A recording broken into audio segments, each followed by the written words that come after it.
مسجد میں جائیں نماز پڑھیں. اگر ابھی ہم قاری شعیب صاحب سے یہ پوچھ لیں کہ حضرت آپ کے مسجد میں کتنے نمازی ہیں تو شرمندگی ضرور محسوس ہوگی. یہی کہیں گے ہم کچھ اپنے اندازہ بتا رہے ہیں کہ 2 3 4 5 لوگ سے زیادہ نہیں رہتے ہوں، بہت زیادہ لوگ. تو ایسے کیا ہے میرے پیارے بھائیوں؟ جلسہ کرانا کوئی کام کا ہے؟ مسجد بنوانا کسی کام کی ہے؟ مسجد جب بنوانے میں فائدہ ہے جب ہم نماز پڑھیں گے. مسجد میں مصلی دینا جب ثواب ہے جب ہم مصلی پر نماز پڑھیں گے. اور قسم خدا کی جس مصلی کو ہم نے مسجد پر امداد کر دیا اس پر ایک وقت کی نماز نہیں پڑھی گئی تو مصلی دینا بھی بیکار ہے. جب وہ رکھا رہے گا تو ہم کو ثواب کس چیز کا؟ جب ہم نماز پڑھیں گے تب ہم کو ثواب ملے گا. اگر صرف رکھا رہا تو ثواب کس کام کا؟ میرے پیارے بھائیوں، تو آپ سے ہم التجا کر رہے ہیں ہاتھ جوڑ کر کے کہ آپ اپنے مسجد کو آباد کیجیے. جلسے بھلے نہ کیجیے، جلسہ جلوس کچھ نہ کیجیے. مت بلائیے مولاناؤں کو، مت بلائیے جو ہے کسی نعت پڑھنے والے کو. صرف آپ اپنے مسجد کو آباد کیجیے اور جو پیسہ دینا ہے اپنے امام کو نذرانے کے طور پر دے دیجیے. قسم خدا کی اس سے بڑھیا کوئی کام ہی نہیں. تو اس طرح کے جلسہ جلوس میرے پیارے بھائیوں کرنے میں کوئی وہ نہیں ہے اگر آپ نماز نہ پڑھیں تو. نماز میرے نبی کے آنکھوں کی ٹھنڈک ہے. ابھی اس مجھ سے پیشتر بھی آپ نے سنا کہ نماز نبی کے آنکھوں کی ٹھنڈک ہے. تو جب آپ کہتے ہو نبی کا دامن نہیں چھوڑیں گے، غوث اعظم کا دامن نہیں چھوڑیں گے، فلاں کا دامن نہیں چھوڑیں گے، تم نے پکڑا ہی کب ہے؟ نبی کا دامن پکڑنے کے لیے نبی کے شریعت کا پابند بننا پڑے گا. غوث اعظم کا دامن پکڑنے کے لیے غوث اعظم کے طریقے کو اپنانا پڑے گا. غوث اعظم کا طریقہ یہ رہا ہے کہ 40 سال تک عشاء کے وضو سے فجر کی نماز ادا کی ہے. 40 سال تک عشاء کے وضو سے فجر کی نماز ادا کی ہے. اب آپ سوچئے کہ غوث اعظم نے 40 سال تک عشاء کی نماز پڑھ کر کے سوئے نہیں ہیں، اللہ کی عبادت و ریاضت میں لگے رہے ہیں. جب ہم بیٹھ کر کے ان کا ذکر کر رہے ہیں، ہمارا ذکر کوئی کیوں نہیں کر رہا ہے؟ آپ کے نام کا مالا کیوں نہیں لوگ جت رہے ہیں؟ آپ کے نام کے لوگ چرچے کیوں نہیں کر رہے ہیں؟ کیونکہ اللہ تبارک و تعالیٰ اپنے مقدس کلام کے اندر ارشاد فرماتا ہے فَاذْكُرُونِ أَذْكُرْكُمْ، تم میرا ذکر کرو ہم تمہارا چرچا کر دیں گے. جب اللہ تبارک و تعالیٰ کا ذکر ایک جگہ بیٹھ کر کے کرو گے تو اللہ تعالیٰ تمہارا چرچا کر دے گا. اور ذکر ایک جگہ بیٹھ کر کے کیا جاتا ہے اور چرچا چل چل کے کیا جاتا ہے. جب اللہ تبارک و تعالیٰ چرچا کرے گا تو صرف انسانوں کے درمیان نہیں، آپ کے درمیان نہیں، بلکہ فرشتوں کے ذریعے سے دنیا کے کونے کونے میں چرچا کر دے گا. اور اس طرح چرچا کرے گا جس طرح آج غوث اعظم کے نام لوگ جو اپنے زبانوں سے جو ہے بھول نہیں پا رہے ہیں، اسی طرح آپ کے نام کا چرچا لوگ کریں گے اور کہیں گے وہ دیکھو اللہ کا مقدس بندہ جا رہا ہے جس کے چلنے کی وجہ سے آج پورا محلہ جو ہے خوشبودار ہو گیا ہے، جس کے چلنے کی برکت سے آج ہم لوگ مشرف ہو گئے ہیں، جس کے چلنے کی چمک اور دمک بتا رہی ہے کہ یہ کوئی اللہ کا مقدس بندہ جا رہا ہے. میرے پیارے بھائیوں، تو ہمیں اور آپ کو نماز پڑھنا ہے. کیا ہے جو ہے نماز نبی کے آنکھوں کی ٹھنڈک ہے. تو نبی کے آنکھوں کی ٹھنڈک کب ہے؟ آج ہمارے آنکھ میں تکلیف ہو جائے تو دنیا کا کوئی ڈاکٹر نہیں بچے گا جس کے پاس ہم علاج نہ کروائیں. دنیا کا کوئی حکیم نہیں بچے گا جس کے پاس ہم علاج نہ کروائیں. دنیا کا کوئی طبیب نہیں بچے گا جس کے پاس ہم علاج نہ کروائیں. میرے پیارے بھائیوں، اگر ہمارے باپ کی آنکھوں میں تکلیف ہو جائے، تو ہر ڈاکٹر کے پاس جائیں گے, ہر حکیم کے پاس جائیں گے, ہر طبیب کے پاس جائیں گے علاج کروانے کے لیے. جگہ جگہ پر ہم جائیں گے علاج کروانے کے لیے, نگر نگر گھومتے رہیں گے, ڈگر ڈگر گھومتے رہیں گے. کیوں؟ کوئی پوچھے گا کیوں گھوم رہے ہو؟ کہو گے کہ کوئی اچھا ڈاکٹر بتا دیجئے جس سے ہم اپنے باپ کی آنکھوں کے علاج کروا سکیں. کوئی اچھا ڈاکٹر بتا دیجئے جس سے ہم اپنے والدہ کے آنکھوں کا علاج کروا سکیں, جس سے میرے ماں کے آنکھوں کو سکون مل سکے. میرے ماں کے آنکھوں کو سکون نہیں مل رہا ہے, میرے ماں کے آنکھوں میں ایسا درد ہو رہا ہے جس کی وجہ سے باپ وہ پریشان ہے, بھائی وہ پریشان ہے, ماں وہ پریشان ہے, رشتہ دار عزیز و اقارب وہ ان کو دکھ کو دیکھ نہیں پا رہے ہیں. ہر کوئی ان کے دکھ کو دیکھ کر کے پریشان ہو رہا ہے. کوئی ایسا ڈاکٹر بتا دیجئے, کوئی ایسا حکیم بتا دیجئے. میرے پیارے بھائیوں, اپنے ماں کے آنکھوں کے علاج کروانے کے لیے دنیا کے تمام ڈاکٹروں کا چکر لگاتے ہو. قسم خدا کی, جس نبی کے آنکھوں کی ٹھنڈک نماز ہے, اس نبی کے آنکھوں کو ٹھنڈک پہنچانے کے لیے کب خدا کے گھر میں جھکو گے؟ قسم خدا کی, جس دن نبی کے آنکھوں کو ٹھنڈک پہنچانے کے لیے خدا کے گھر میں جھک جاؤ گے, اللہ تعالیٰ تم سے خوش ہو جائے گا. ادھر تم خدا کی بارگاہ میں سربت سجود ہوگے, ادھر خدا کی رحمت تمہارے گھر کے دروازے پر اترنا شروع ہو جائے گی. اور جب تمہارے گھر پر خدا کی رحمت اترے گی, قسم خدا کی دنیا میں تمہاری معراج ہو جائے گی. سبحان اللہ, دنیا میں تمہاری معراج ہو جائے گی. تو اگر خدا کی رحمت چاہتے ہو, خدا کی رضا چاہتے ہو, تو میرے پیارے بھائیوں اپنے محلے کی مسجد کو آباد کرو, اپنے محلے کی مسجد کو آباد کرو. آج انسان سوچ رہا ہے کہ ہم اکڑ اکڑ کر چل رہے ہیں. آج ایک امیر کسی غریب کو دیکھنا پسند نہیں کرتا ہے. آج امیر اپنے پاس غریب کو بٹھانے کے لیے سوچتا ہے کہ اس کو بٹھائیں کہ نہ بٹھائیں. یہ ہماری محفل میں آ جائے گا, ہماری عزت اڑ جائے گی, ہماری بےعزتی ہو جائے گی. اے میرے پیارے بھائیوں, ان تمہاری حقیقت کیا ہے؟ آپ کی حقیقت کیا ہے جاننا چاہتے ہو؟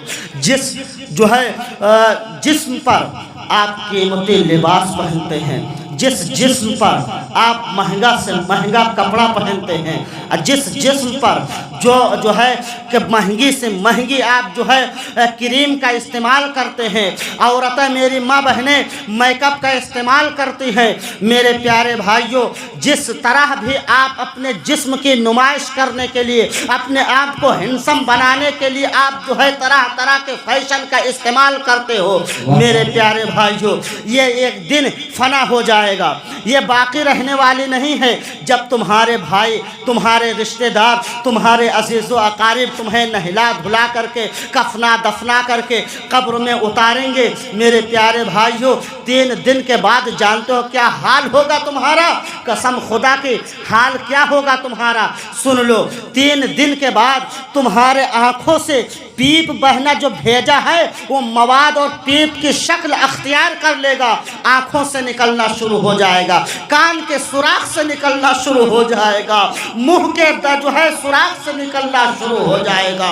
وہ آنکھ جس پر مہنگے سے مہنگے سرمے کا تم استعمال کیا کرتے تھے, وہ رخسار جس پر مہنگے سے مہنگے تم کریم کا استعمال کیا کرتے تھے, وہ اس پر بچھو مسلط کر دیے جائیں گے جو اپنی غذا بناتے ہوئے نظر آئیں گے.